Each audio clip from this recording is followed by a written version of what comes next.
Kunin mo. Ano kunin? Kunin. Ano na naman daw? Bigay mo, ma. Bigay mo. Malapit na naman daw na sa wire. Ano ba yan? Kunin mo, Rili.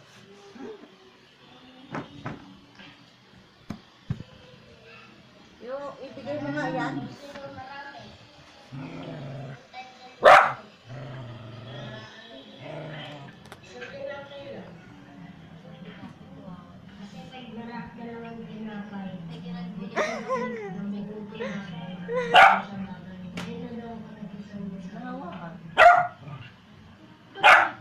Kunin mo. Ang hindi makapagsalita ng tuwid ang kanyang lola.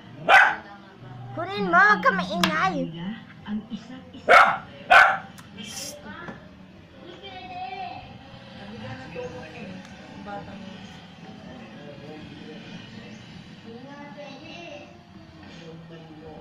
Ayan na. Kunin mo kasi.